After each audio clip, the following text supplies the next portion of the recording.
우리가 그 목회 서신이라는 걸 생각해 보고 있는데, 오늘은 디모데 후서를 한번 보도록 하겠습니다.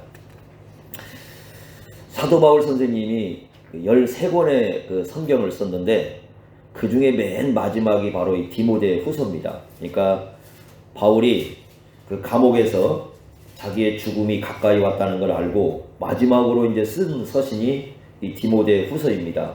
그런데 그 마지막 서신이 목회 서신이라는 거잖아요. 목회 서신이라는 것은 이 교회를 생각하는 서신이라 이렇게 말씀을 드렸는데, 그는 마지막 죽음에 이를 때까지 교회를 생각하고 있었다는 것을 여기에서 우리가 볼 수가 있습니다. 얼마나 이 바울이 교회를 사랑하는 사람인지 이런 데서 우리가 알 수가 있습니다.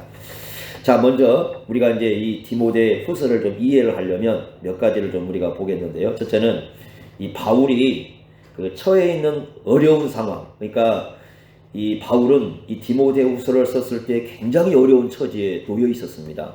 아주 어려운 처지가 있었는데 그 몇 가지 우리가 그 내용을 좀 보겠습니다. 첫째로 이제 어려운 것은 이 디모데 후서는 그 감옥에서 쓰고 있습니다. 투옥된 상태에서요. 1장 8절 한번 보시면 1장 8절에 이렇게 얘기를 하고 있습니다.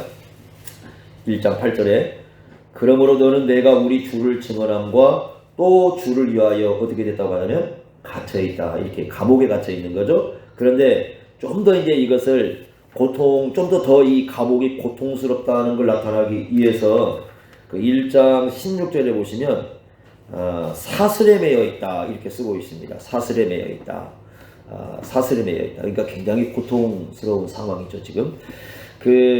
저도 이제 그 그림으로만 봤는데, 이 바울이 갇혀 있었던 감옥이 그 로마의 그 마머틴 감옥이라는 곳이랍니다. 그 마머틴 감옥인데, 그 입구에 이렇게 라틴어 쓰여 있는 거 보니까 마메르티눔 이렇게 돼 있더라고요. 마메르티눔 이렇게 돼 있는데 아마 영어로 마머틴 이렇게 되는 것 같은데, 마머틴 감옥인데 그 마머틴 감옥에 대한 그 내용을 보니까 이 들어갈 때 공기 살짝 이제 그 환풍구 하나만 있고 그 아래쪽 지하로 들어가는데 햇빛이 전혀 들지 않습니다. 그러니까 지하로 들어가는 감옥인데 그 지하 쪽으로 이렇게 들어가면 나올 수 없는 감옥처럼 되어 있어요. 그 감옥이 그렇게 되어 있는데 햇볕도 들지 않고 그 다음에 이제 습기가 굉장히 많은 지역이고, 그러니까 그 감옥에서 상당히 고통을 좀 느꼈을 것이다 이렇게 생각이 되어집니다.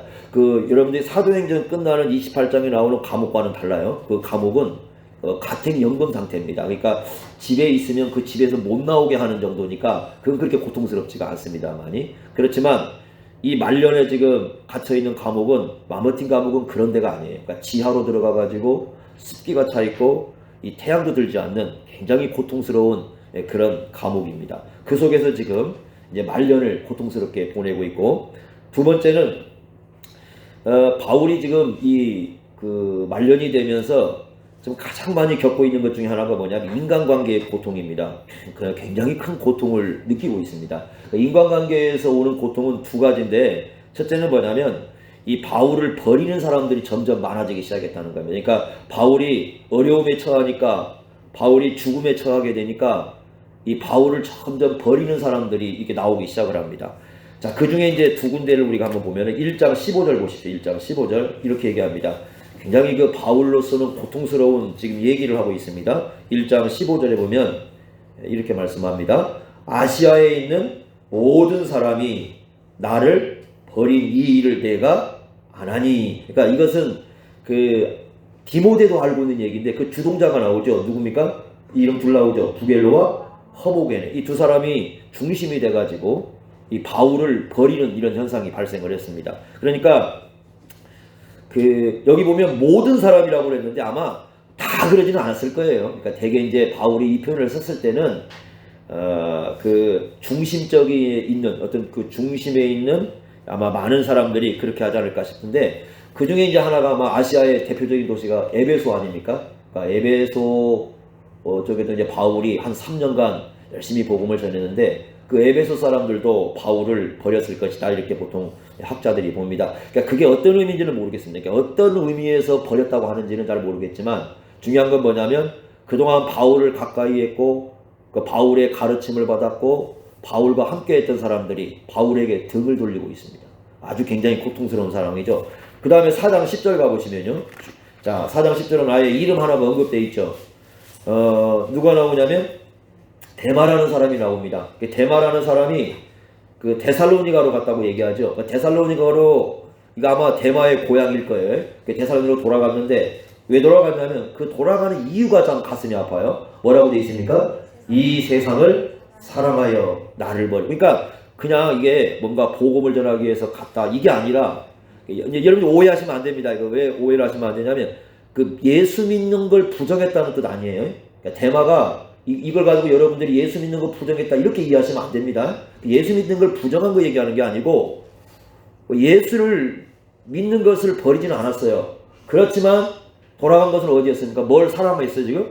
세상을 사랑한 거죠. 그러니까 예수를 믿는다고 하면서도 이 사람을 중심을 잡고 있었던 건 뭐냐면 세상이에요. 그래서 이제 바울을 떠나가는 이런 표현을 볼 수 있고, 그 다음에 10절에 뭐라고 하냐면 갖고 이런 표현이 나오면 떠나가는 장면이죠. 그래서 이제 여기서 이제 바울이 어떤 큰 그 외로움, 쓸쓸함을 좀 이렇게 느끼고 있는 그 모습을 우리에게 좀 보여주고 있습니다. 그러니까 아마 이제 바울이 이 말년이 되면서 감옥에서 굉장히 어려움을 겪고 있으니까 사람들이 외면해버리고 등을 돌리고 이렇게 하면서 바울을 점점 떠나가는 이제 그런 모습들이 등장하고, 또 한 가지의 인간 고통은 뭐냐면 이 바울을 대적하는 사람들이 있습니다. 해를 끼치려고 하는 사람들이 나와요. 그러니까 어려움에 처하면 그러잖아요. 원래 기도해주고, 예수님도 그래야 될 거 아니겠습니까? 어려움에 처해 있으니까 기도해주고, 더군다나 이제 로마의 감옥에 갇히면요, 그 물질을 후원해줘야 견뎌낼 수 있어요. 그러면 물질도 후원해주고 뭔가 이렇게 도움을 줘야 되잖아요.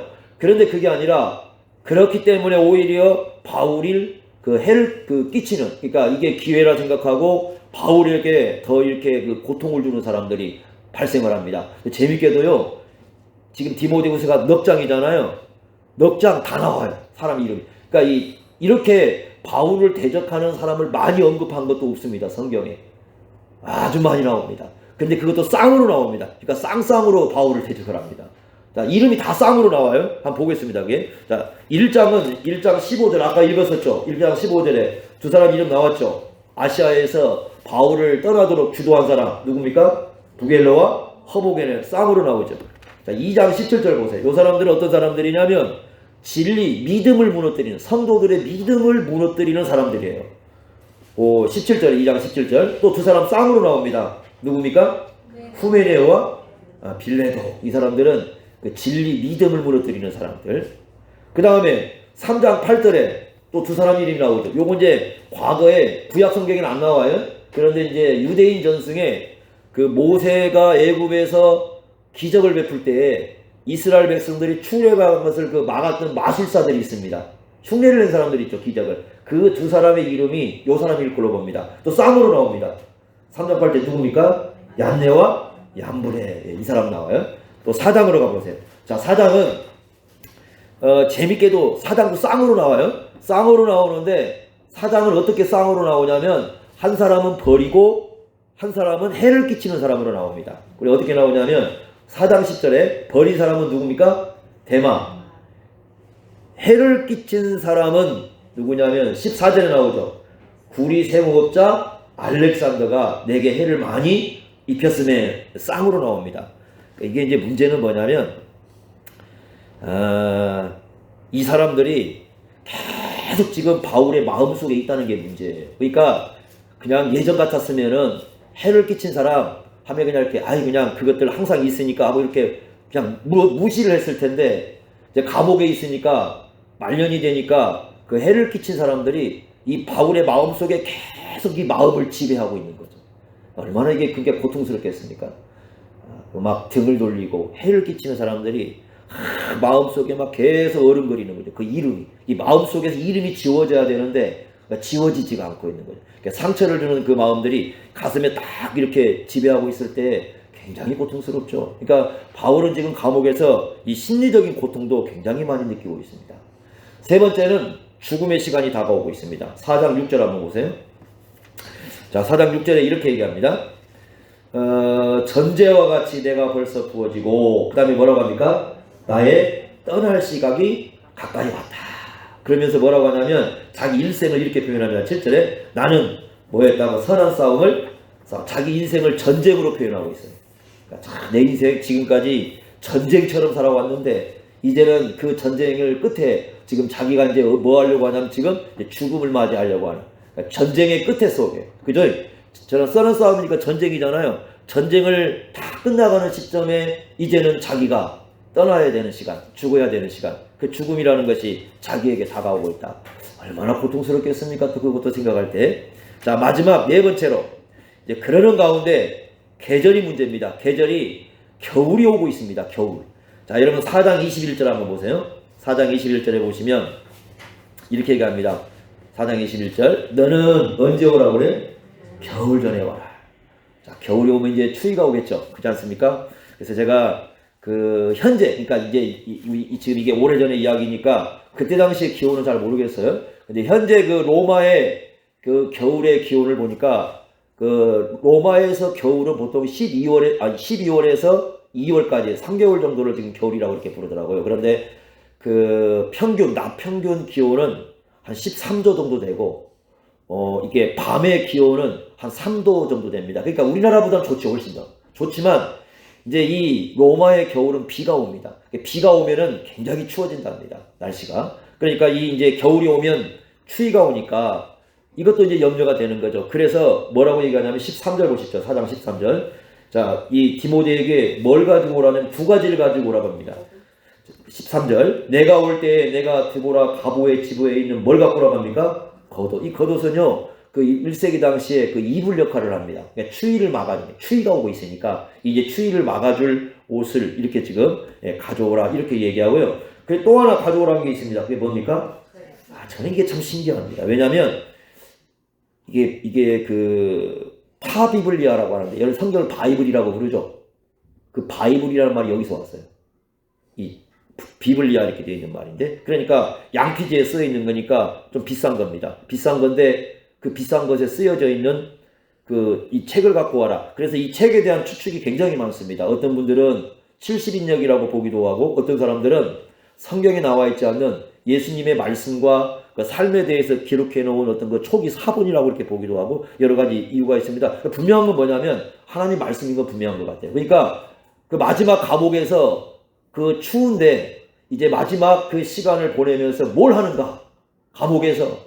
그랬을 때 바울은 하나님 말씀을 읽는 걸 선택을 합니다.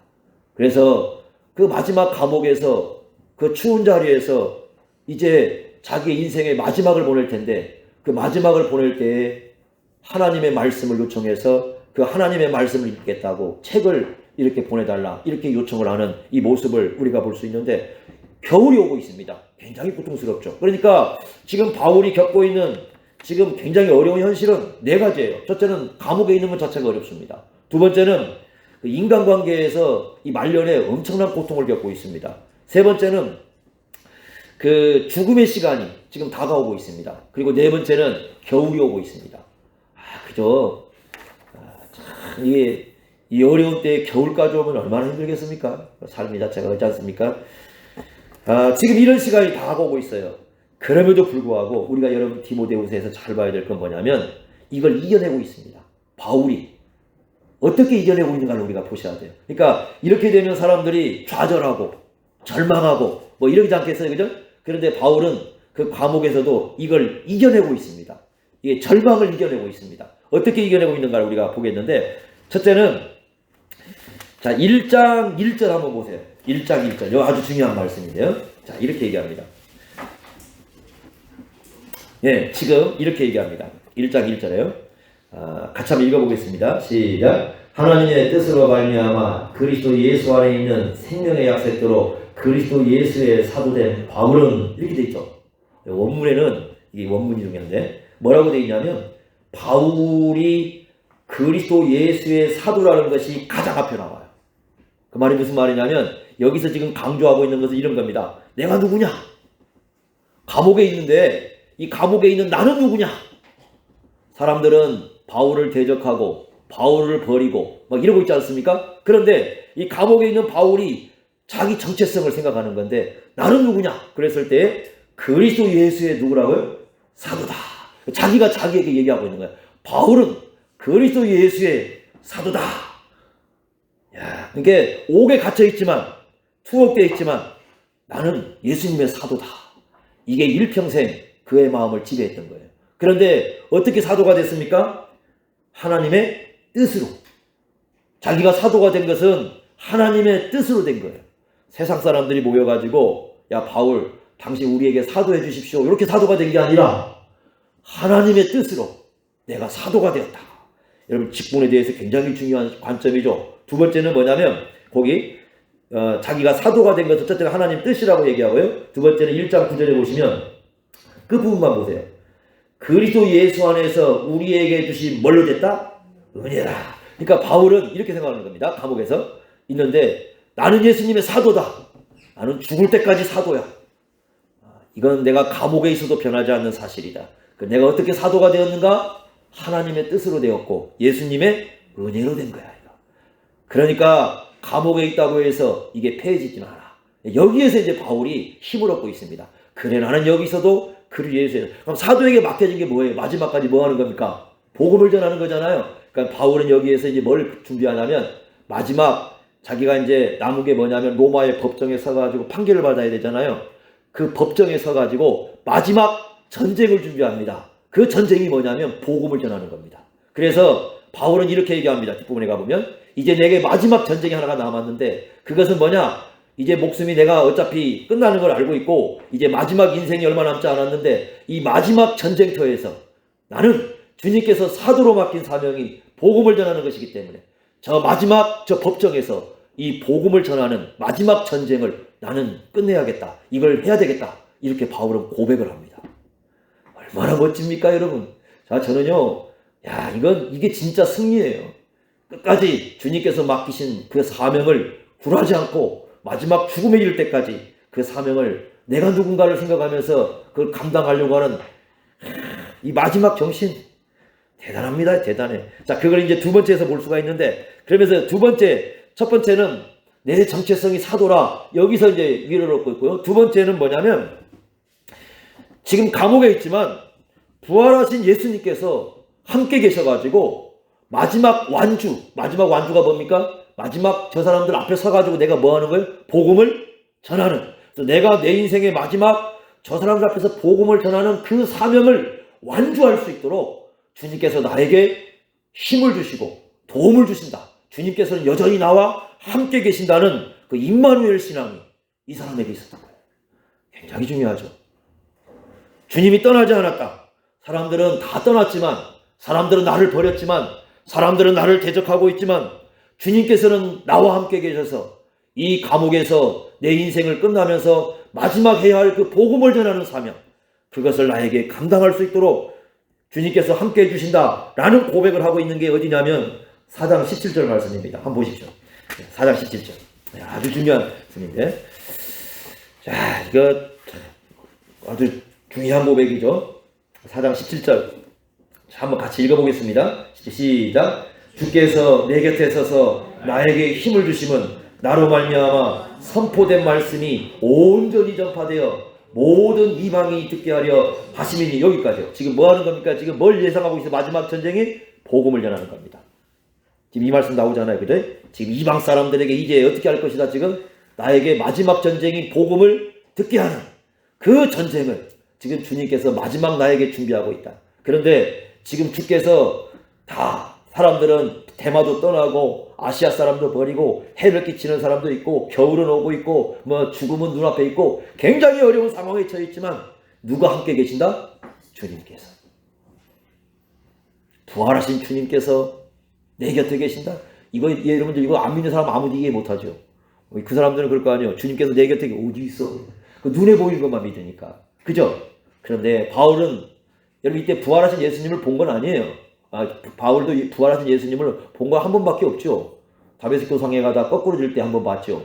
그 이후로는 부활하신 예수님 얼굴 본 거 아니죠. 그때부터는 이제 바울도 뭘로 살아요? 믿음으로 살아요. 믿음으로. 부활하신 예수님을 믿는 믿음으로 사는데 그 부활하신 주님께서 나와 함께 계시면서 이 마지막 전쟁을 치를 수 있도록 하신다. 지난주에 이제 우리 그 목회자 독서 모임이 시작되었는데 이번 그 주제가 죽음입니다. 죽음. 그래서 어떤 얘기가 나왔느냐 하면 목회자 사이에 우리는 지금까지 맨날 사는 것만 얘기했고 살기를 기도했고 사는 것만 말했는데 이제 우리가 지금부터는 죽음을 말할 때가 된 것 같다. 죽음을 어떻게 준비해야 되고 우리의 마지막 죽음이 올 때까지 우리의 남은 생을 어떻게 보내야 되는지, 그리고 우리가 잘 죽기 위해서는 옛날에 그걸 뭐라고 부르면 좋은 죽음이라고 불렀어요. 좋은 죽음을 우리가 맞이하기 위해서는 어떻게 해야 될까? 그것을 지금부터 우리는 이제 고민할 때가 됐다. 이제 그 얘기가 나왔습니다. 바울이 바로 그 좋은 죽음의 모습을 우리에게 보여주고 있습니다. 마지막까지 복음을 전하려고 하는, 끝까지 이제 마지막 전쟁이죠. 사실 복음 전하는 건 전쟁이죠. 여러분 다 복음 전할 때 전쟁이죠. 안 듣잖아요. 안 믿잖아요. 에? 얼마나 뺑돌됩니까 다들. 얼마나 그냥 삐죽됩니까. 얼마나 사람들의 마음들이 그냥 완악합니까. 그런데 복음 전해야 되는 전쟁터입니다. 바울은 그 마지막 전쟁을 준비하고 있습니다. 세 번째로는 앞을 내다보고 있습니다. 자, 이제 내 죽음이 끝나면, 여러분 죽음이 오면 여러분 끝에 뭐가 있으리라고 생각하십니까? 바울은 자기의 죽음의 끝에 있을 것이 예상합니다. 4장 8절 한번 보세요. 아주 중요한 거죠. 4장 8절에 이렇게 말씀합니다. 거기도 한번 같이 읽어보겠습니다. 너무 좋은 말씀이에요. 자, 읽습니다. 시작. 이제후로는 나를 위하여 의의 면류관이 예비되었으므로 주고 의로우신 재판장이 그날에 내게 주실 것이며 내게만 아니라 주의 나타나심을 사모하는 모든 자에게도. 자, 뭐가 예비됐다고요? 네, 면류관이 예비되어 있다. 의의 면류관이 이제는 앞에 지금 나에게 예비되어 있다. 지금 내가 이 죽음의 끝으로 갔을 때 주님께서 의의 면류관을 나에게 준비하고 계신다. 근데 어떤 사람에게 주신다고요? 주의 나타나심을 뭐하는 사람? 사모하는 사람. 예? 주의 나타나심을 사모하는 사람들은 7절의 삶을 삽니다. 나는 선한 싸움을 싸우고 나의 달려갈 길을 마치고 믿음을 이 삶을 사는데, 이게 뭐가 대조된 줄 아십니까? 그 4장 8절에 주의 나타나심을 사모한다고 그랬죠. 4장 10절에 대만은 뭘 사랑해요? 세상을. 이 두 개 대조가 돼요. 대만은 세상을 사랑하는데 이제 바울은 주의 나타나심을 사모하는 거죠. 우리는 뭘 사모하고 사는가? 내가 뭘 바라보고 있는가? 이것을 우리에게 잘 보여줍니다. 이게 지금 바울이 감옥에서 이길 수 있는 힘이에요. 그러니까 지금 감옥에서 그 어려운 중에 있지만 세 가지를 가지고 이겨내고 있습니다. 첫째는 뭡니까? 나는 예수의 누구다? 사도다. 두 번째는 주께서 나와 함께 계시면서 마지막 전쟁을 준비하고 계신다. 세 번째는 뭡니까? 내 마지막 끝에는 뭐가 있다? 의의 면류관이. 여러분 죽음의 끝에는 뭐가 있습니까? 무덤 잘 쓰는 거 하려고 하지 마시고 무덤 잘 써서 뭐 하려고요? 세상에서 흔적 없이 사라지더라도 우리 속에 주님께서 면류관 씌워주면 가장 좋은 거죠. 그 의의 면류관을 바라보며 가는 것이 우리 인생길 아니겠습니까? 그게 지금 바울이 바라보고 있는 미래입니다. 자, 그러면서 이제 문제는 뭐냐면 자기는 떠날 거 아니겠어요? 그래 안 그래요? 그러죠. 그럼 남은 사람들은 어떻게 하라는 겁니까? 도대체 남은 사람들은 디모데도 남을 거고 이제 바울을 버리긴 했지만 다 그런 건 아니니까 진짜 그 예수 안에 살아가는 성도들도 남을 거고, 그러니까 이 사람들은 어떻게 살아야 될까? 그래서 바울이 이제 그 남은 사람들에게 어떻게 살아야 되는가를 가르쳐주는 말씀을 해주고 있습니다. 그게 이제 3장에 나와 있는 말씀이, 아까 우리 장로님이 읽으신 말씀이 이제 그 내용인 거죠. 자, 바울은 말세 기간이다. 이렇게 생각합니다. 지금이 말세 기간입니다. 언제부터 언제까지가 말세라고 그랬어요? 예수님이 초림할 때부터 언제까지? 재림할 때까지 이 종말 시대죠. 이때가 다 말세입니다. 말세 기간에는 사람들이 세 가지 사랑에 빠져요. 세 가지 사랑. 자, 어떻게 빠지냐면 2절 보세요. 3장 2절 보세요. 3장 2절. 예. 자, 세 가지 사랑인데 첫째는 누구를 사랑해? 이게 가장 중심이에요. 누구밖에 사랑 안 해? 나밖에 안 보여. 나밖에 몰라. 나만 사랑해. 나 하나만 사랑하는. 두 번째는 뭘 사랑합니까? 돈을 사랑해요. 여러분들 사람들이 돈이면 다 된다고 생각하고, 돈이 마치 인생을 의미 있게 해준다고 생각하고, 돈이 많으면 세상에서 대단하다고 생각하고 돈 중심의 인생으로 바뀌어버립니다. 돈 때문에 신앙생활 못하고 돈 때문에 믿음생활 못하는 그런 일 발생하죠. 자기 사랑하고 돈 사랑하고. 마지막 4절에 가보세요. 4절. 자, 뭐 사랑합니까? 쾌락을 사랑. 이 쾌락이라는 건 뭐냐면 자기 즐거움이에요. 자기 즐거움. 나의 즐거움만 추구한, 나의 즐거움. 나 즐거운 것만 해. 내 즐거운 것만. 하나님 기쁜 것은 아무 상관없어. 내 즐거운 것만 추구하죠. 내가 기쁘면 돼. 다른 게 어떻게 상관없어. 나만 즐거우면 돼. 이렇게 되는 거죠. 그래서 모든 사람, 이 세상이 세 가지에 빠집니다. 어떻게 빠져요? 첫째는 자기 사랑하고, 두 번째는 뭘 사랑합니까? 돈을 사랑하고, 세 번째는 쾌락을 사랑합니다. 그러면 우리가 이제 이런 데 안 빠져야 되겠죠. 그러죠. 어떻게 이겨낼 수 있겠는가? 자, 3장 12절 가보세요. 이렇게 말씀합니다. 3장 12절. 무릇 그리스도 예수 안에서 어떻게 살고자 한다면, 경건하게 살고자 한다면 세상에서 뭘 받을 것이다? 박해를 받을 거다. 이렇게 얘기합니다. 여기 경건하게 산다는 의미 속에는 뭐냐면, 아까 세상 사람들은 아마 교회 안에 든 얘기 들어오는 거죠. 세 가지 사랑에 빠집니다. 어떻게 나간다고? 자기 사랑, 돈 사랑, 쾌락 사랑. 여기 안 빠지려면, 이게 안 빠지는 게 경건한 거예요. 여기에 안 빠져서 살려면은 뭘 받을 수밖에 없다? 박해를 받을 수밖에 없어. 이게 첫 번째 걸려 있는 겁니다. 그러면서 세상은요, 앞으로 두 가지 현상이 나옵니다. 그러니까 이 자기 사랑, 돈 사랑, 자기 즐거움, 쾌락 사랑을 하잖아요. 그러면 두 가지 아주 독특한 현상이 나오는데, 그게 13절에 나옵니다. 두 가지입니다. 이게 여러분들이, 저와 여러분들이 살면서 다 겪어야 할 일이에요. 첫째는 어떻게 됩니까? 악한 사람들과, 두 번째는 어떤 사람들이 있어요? 속이는 사람들. 그러니까 세상은 어떤 사람들이 득실되느냐? 악한 사람들과 어떤 사람들? 속이는 사람들. 사실 같은 말이라고 봐야 돼요. 악의 악이 가장 잘 드러나는 모습은 속이는 거야. 그래서 어떻게 하느냐? 속이기도 해. 내가 누군가를 속이기도 하고, 또 자기도 어떻게 합니까? 속기도 하고. 여러분, 세상이 그래요. 세상 살면서 속기도 하고 속이기도 하고. 그래서 얼마나 세상 살면서 여러분 많이 속고 속이고 뭐 이런 거 얼마나 많습니까? 여러분 다 그 경험하고 살죠. 세상이 그러해요. 왜? 다 자기밖에 사랑하지 않으니까, 돈밖에 사랑하지 않으니까, 자기 즐거움밖에 사랑하지 않으니까. 사람이 자기 사랑하기 위해서 남을 속여먹고, 돈 얻어먹기 위해서 다른 사람 속이고, 자기 즐거움 추구하기 위해서 다른 사람 속이고, 그게 세상입니다. 이게 여러분 2000년 훨씬 전에 다 이렇게 말씀을 해놨어요. 이렇게 얘기를 해놔도 사람들은 정신을 못 차려요. 이 말씀을 들으면서도. 세상에 이런 거 알면, 다 성경의 진실을 얘기했으면 우리가 정신을 똑바로 차리고, 그래 우리가 이렇게 살지 말아야지, 이렇게 돼야 되는데 똑같이 살아요. 똑같이 살아. 자, 그러면서 그럼 어떻게 살아야 될까? 그랬을 때 뭐 얘기합니까? 14절에 너는 뭐하고 배우고 확신한 일에 거하라. 한 가지 길밖에 없다는 거예요. 배우고. 뭘 배워요? 그 다음에 나온 게 15절에 성경이니까 성경을 배우고, 그 성경에서 확신한 일을 어떻게 하라? 거하라. 그러니까 뭘 따라 살아라는 거예요? 성경을 따라 살아라, 이렇게 말씀하는 거예요. 성경을 따라 살아라.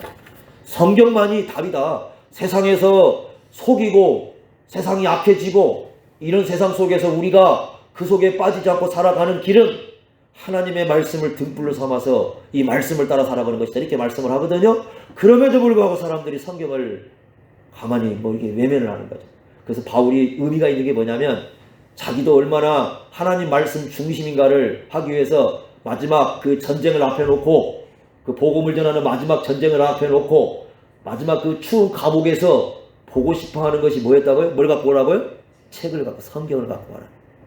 나도 이 종말 시대에, 나도 이 말세에 속하는 사람이고, 이 종말 시대에 나도 살고 있는데, 내가 이 종말 시대를 지금 이겨낼 수 있는 방법은 나도 성경이다, 그 말이에요. 나도 성경이다. 바울도 성경이에요. 바울도 자신이 하나님의 말씀을 전했지만 자기도 성경을 갖고 있어야 이길 수 있다는 거예요. 그래서 마지막 감옥에 있으면서 그 마지막 전쟁터에서 성경을 읽겠다고 바울은 얘기를 하는 겁니다. 듣습니까, 여러분들?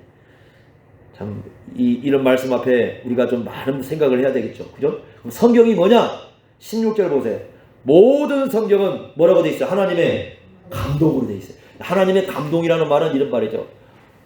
이 성경은요, 원래 감동이라는 말이 숨결이라는 말, 숨결, 호흡. 그러니까 호흡이라는 건 뭐냐면, 여러분 이런 거죠. 사람이, 저 사람 숨 쉬고 있어 그러면 뭐 하는 거예요? 살아있다는 뜻이죠. 그래, 안 그래요? 죽으면 어떻게 돼요? 아니, 눈, 코, 귀, 입 다 멀쩡히 갖고 있어. 그죠? 그래서 죽었다고 얘기하는 사람은 어떤 사람이에요? 호흡을 안 하는, 살아있잖아. 죽은 사람은 호흡 안 하는 사람이죠. 이 말이 무슨 말이냐? 호흡이라는 말은, 성경은 하나님이 호흡하고 생명이라. 하나님의 생명, 호흡이 이게. 얼마나 중요한지 몰라요. 그래서 성경을 읽으면 뭘 느낄 수 있냐? 하나님의 생명, 하나님의 호흡. 이걸 알 수 있는 거야. 그러니까 그래서 칼빈 선생님은 이런 얘기합니다. 얼마나 멋진 말인지 몰라요. 옛날에 그래서 이제 저쪽 가톨릭 사람들하고 대항할 때 이렇게 얘기합니다. 칼빈 선생님이 우리는 성경을 대할 때 어떻게 대하느냐? 하나님을 대할 때하고 똑같은 경외심을 갖고 내가 대하고 있다. 그 사람들이 그러거든요. 그러니까 성경을 대할 때 저거 종이에다가 기록된 거 그거 아니고 그냥 저거 문서 저거 내가 뭔 필요 저거 내가 저거 책 뭐예요? 이게 아니라 이 성경을 대하면서 누구를 대하고 있다고요? 하나님을 똑같이 하나님을 대하듯이 경외심을 갖고 대하고 있어요. 성경은 이게 우리가 보면 종이에 쓰여진 거죠. 이거 사실 그 종이에 쓰여진 건 맞죠. 그러나 이 종이에 기록된 이 말씀은 하나님의 호흡이고 하나님의 생명이고 하나님의 숨결이고. 그러니까 우리는 성경을 대하면서 하나님을 대하고 있는 겁니다. 사실 그 하나님을 대하면서 그러니까 우리가 하나님을 대하려면 그래서 어디로 가야 돼요? 성경으로 가서 성경을 펼쳐놓고 이 속에서 우리가 들어야 하나님을 대할 수 있는 것이고 이 속에서 하나님의 말씀을 듣는 거고 하나님의 말씀을 들어야 그 영혼이 힘을 얻고 세상을 살아갈 수 있는 거 아니겠어요? 응? 여러분 그러지 않겠습니까? 제가 예전에 자주 한번 했던 얘기 기억하실지 모르겠는데 저쪽에 내장산을 갔는데 내장산 절 들어가는 내장산 입구에 가게 있죠. 가게 들어갈 때 절 입구에 들어가면 한 번씩 불경 틀어놓죠. 불경 중에 좋은 얘기 얼마나 많은지 몰라요. 근데 그때 제가 마침 들어갔을 때 나오는 불경이 이제 우리 기독교는 아니에요. 이렇게 나옵니다. 아주 멋있는 얘기인데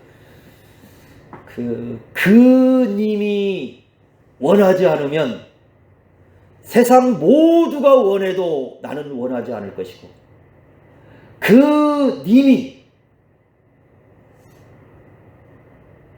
원하신다면 지금 이걸 앞에 했나요? 세상 모든 사람이 원하지 않아도 나는 그것을 원할 것이다. 멋있죠? 네? 불경이죠. 네, 멋있죠? 근데 그걸 바꿔보면 돼. 님이 거기서는 부처님이신데 우리는 누구로 바꿔봐요? 예수님으로 바꿔보십니다. 하나님으로 바꾸십니다. 자, 이제 우리가 이제 구체적으로 합니다.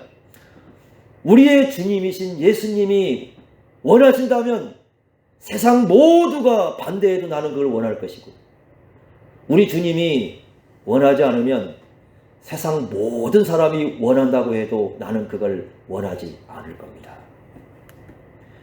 그게 믿음이에요.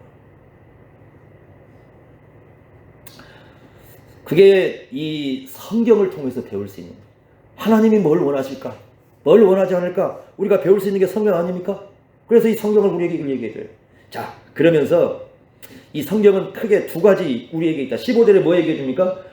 자, 디모데에게 합니다. 네가 어디서부터 성경을 배웠는데 성경은 능히 너로 하여금 그리스도 예수 안에 있는 믿음으로 말미암아 뭘 준다고요? 구원에 이르는 지혜가. 여러분 디모데의 어머니는 유대인이에요. 유대인이기 때문에 어릴 때부터 열심히 성경을 가르쳤는데 이 구약 성경은 예수님을 얘기하는 거고 그 예수 그리스도를 믿어야 우리에게 무엇이 있다? 구원이 있다. 그걸 가르치는 것이 바로 성경이라는 겁니다. 그리고 또 두 번째로 뭐라고 얘기하냐면 이렇게 얘기합니다. 16절 같이 읽어보기 16절 같이 읽습니다. 시작. 모든 성경은 하나님의 감동으로 된 것으로 교훈과 책망과 바르게 함과 의로 교육하기에 유익하니 이렇게 얘기하죠.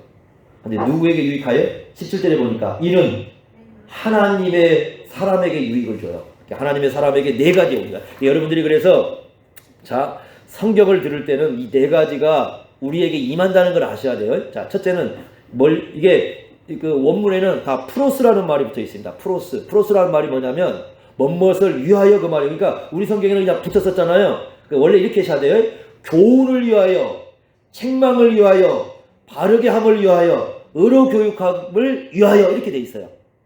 네 가지가 프로스라는 말이 다 붙어 있어요. 자 교훈은 뭐냐? 교훈이라는 말은 원래 이게 세우는 지식이다 그런 뜻을 갖고 있어요. 그러니까 교회를 세우는 하나님의 지식을 알려줘 우리에게. 예? 성경은 그러죠. 성경은 하나님이 누군가를 우리에게 알려줘가지고 그 하나님의 알고 하나님의 뜻을 알아서 어떻게 우리가 교회를 세워야 되는가. 우리 잘 모를 때 많잖아요. 어떻게 교회를 세워야 되는가. 그걸 알려주고 있는 게 뭐다? 성경이다. 두 번째는 뭐 한다고요? 책망인데 이 책망이라는 말은 유죄 판결을 유죄 판결은 뭐냐면 이 사람 죄가 있다 그 말 죄가 있다. 그래서 이게 이제 제가 좀 쉬운 말로 꾸중하신다고 그러는데 여러분 성경을 읽으면 우리를 엄청 꾸중하셔요. 십계명을 보세요. 십계명을 보면은 하라가 많아요. 하지 말라는 게 많아요. 하지 말라는 건 다 꾸중 아니에요? 꾸중이 많아요. 성경은 꾸중이 많습니다. 여러분들 꼭 제가 강조하지만 설교하시다가 듣다가 아이고 이거 하나님께서 나에게 꾸중하는 것 같아 그러면 은혜라고 생각하셔야지 다른 생각하시면 안 됩니다. 아셨죠? 설교 여러분들이 아시겠지만 그래서 제가 일부러 성경을 할 때 본문을 이렇게 그냥 주제로 가지 않고 성경으로 쭉 계속 창세기부터 요한계시록까지 매일 이렇게 쫙 그렇게 하는 것은 뭐냐면 그런 시험에 들지 않게 여러분들 그렇게 하게 한 거니까 저도 꾸중받아요. 성경 읽다 보면 저도 꾸중 듣습니다. 저는 꾸중 들을 때 그렇습니다. 야 세상에서 누가 나를 꾸중하겠나? 여러분 세상에서 여러분한테 뭐라고 하면 화나죠? 요즘 젊은 애들은요 꾸중 듣기 싫어해가지고 뭐라고 하면 다 집 나가버려. 옛날 같으면 나가버려 그러면 가서 나가면 갈 데가 없으니까 집에 돌아오잖아요. 제가 옛날에 그랬거든요. 다시는 이 집 사람 내가 안 해버려. 나가버려. 하고 나가서 산에를 갔는데 오늘같이 비가 내려버리네. 그래서 이제 소나무 치는 거기 갈 데가 없는 거죠. 그래가지고 소나무 밭에 있다가 한 3시간 앉아있다가 가만히 앉아있다가 갈 데가 없는 거죠. 그래서 집에 돌아갔어요 다시. 꾸중 듣고 아버지한테. 근데 요즘은 안 그래요. 요즘은 나가면은 그냥 아르바이트 할 때 많고 갈 데 많으니까 안 들어와 버려요. 꾸중 듣기 싫어요. 다 싫어합니다 꾸중 듣기. 그런데 저도 마찬가지거든요. 누가 뭐라고 하면 기분 나쁘죠. 근데 이제 성경은 우리를 꾸중하셔요. 하나님은 우리를 꾸중하신다. 그럼 저는 그게 참 은혜가 돼요. 왜 은혜가 되느냐? 세상에 누구도 나를 꾸중한다는 걸 나를 바로잡아 준다는 거거든요. 근데 나를 꾸중하고 있는 게 하나님 말씀 아닙니까? 하나님이 나를 꾸중한다는 건 나를 바로잡아 준다는 거거든요. 여러분 로마서 1장에 그런 얘기 있잖아요. 말을 지독히도 안 들으면 어떻게 합니까? 우리가 애들한테 한 말 똑같은 말 나오죠. 네 마음대로 해라 그러죠. 네 멋대로 해라 그러죠. 근데 여기 로마서 1장에 3번 나와요. 그 얘기가. 너무 사람이 죄에 빠져가지고 말을 안 들으면 내버려 두신대요. 3번. 내버려 두사. 네 멋대로 하라고 말이죠. 그런데 하나님께서는 우리를 내버려 두지 않고 꾸중하시잖아요. 얼마나 좋습니까? 그러니까 여러분 꾸중 들으면 은혜인 줄 아십시오. 그렇다고 늘 꾸중하지 않아요. 왜? 꾸중하면 늘 꾸중하지는 않아요. 성경에서. 근데 3번째가 뭐예요? 3번째가 바르게 하는 거죠. 왜 바르게 한다는 말은 뭐냐면 올바른 길을 가르쳐 준다는 거예요. 우리가 세상 살 때 올바른 거 모를 때 너무 많잖아요. 그죠? 뭐가 올바른지 모르죠. 옳은 게 뭔지를 모를 때 성경을 들여다보면 우리가 옳은 길이 뭔가를 배울 수 있어요. 여러분들 보세요. 이 성경에 보면 이런 얘기 있습니다. 누구와 동행을 해야 될까? 잠언에 보면 이런 지혜가 있어요. 울분한 자와 즉 마음에 한이 쌓인 사람과 동행하지 말래요. 왜 그러느냐? 내가 거기에 물들어가지고 나도 같이 울분을 품게 돼가지고 세상에 대해서 모든 걸 부정적으로 본대. 잠언에 나온 얘기죠. 그럼 우리는요, 내 생각에는 내가 울분한 사람과 함께하면 내가 달랠 수 있을 것 같잖아요. 천만의 말씀입니다. 지혜는 그러지 말래요. 왜? 오히려 달래는 게 아니라 내가 어떻게 될 수 있다고요? 같이 부정으로 가는 거죠. 우리가 이런 말씀들을 들여다보면 세상 사는 법도 배울 수 있는 거죠. 어떻게 사는가. 그러니까 성경에는 그런 얘기들 많아요. 우리가 어떻게 해야 바르게 살 수 있는가. 그런 걸 하나씩 다 알려주는 게 성경이에요. 마지막에는 뭐예요? 의로 교육한다는, 이 교육이라는 말은 원래 아이들을 훈련해서 나온 말이거든요. 근데 의라는 말은 뭐냐면 우리말로 쉽게 하면 표준. 표준이 뭘까? 다시 말하면 하나님께서 옳다고 보시는 게 뭘까를 가르쳐 주는 거예요. 그걸 우리에게 말해주는 게 성경이에요. 그러니까 이걸 얘기해 주니까 이 말씀을 그래서 4가지를 잘 들어요. 내가 교훈도 받고 책망도 받고 바르게 함도 받고 의로 교육을 받잖아요. 그러면 어떻게 되는가? 2가지 현상이 나옵니다. 17절에 이는 하나님의 사람을 어떻게 만든다? 온전해진다는 말은 성숙해진다는 거예요. 이렇게 돼야 우리가 성숙해져. 그러니까 하나님 말씀을 자꾸 이렇게 읽고 듣고 하면 우리가 어떻게 신앙이 어떻게 되진다고요? 성숙해지는 거예요. 두 번째는 뭐라고 되어 있습니까? 모든 선한 일을 행할 능력을 어떻게 한다? 갖춘다. 이 말은 무슨 말이냐면 적합하다 그 말이에요. 적합하다. 적합하다. 예? 이 우리가 어떻게 하면 선한 일을 행할 수 있는가 잘 모를 때, 근데 여러분 아까 우리가 디모데전서에서 뭐 또 선한 일이라고 배웠어요? 직분도 선한 일이라고 배웠잖아요. 그러니까 그런 거 어떻게 해야 되는가를 우리에게 적합하게 이렇게 갖춰줄 수 있도록 이렇게 역사해 주는 게 바로 뭐예요? 성경이에요. 제가 가끔 이런 말을 쓰는데요. 제가 목회자들에게 자주 하는 얘기입니다. 우리 교회에서는 잘 안 하는데 목회자에게는 하는 얘기입니다. 어떤 얘기 하냐면 감은 땡감이 있죠. 땡감은 푸릇하고 보기는 좋지만 아무도 먹을 수 없습니다. 그러나 감은 홍시처럼 익어야 잘 익으면 모든 사람들이 좋아합니다. 모든 사람의 인격과 삶은 사람의 눈에 보기에 좋았을 때는 좋을지 모르지만 하나님께서도 그렇게 쓰지는 않아요. 어떤 걸 쓰느냐? 땡감이 아니라 어떻게 만들어 쓰셔요? 익은 감이 되도록 하셔요. 그래야 하나님도 쓰시는 겁니다. 갖춰가야 돼요. 인격의 성숙이 먼저 오고 그 성숙과 함께 인격의 성숙이 먼저 오죠. 인격의 성숙이 오고 그 다음에 선한 일을 행할 능력을 갖춰요. 능력이 먼저가 아니라니까. 뭐가 먼저라고요? 인격이 먼저예요. 인격의 성숙이 먼저고 그 다음에 능력이야.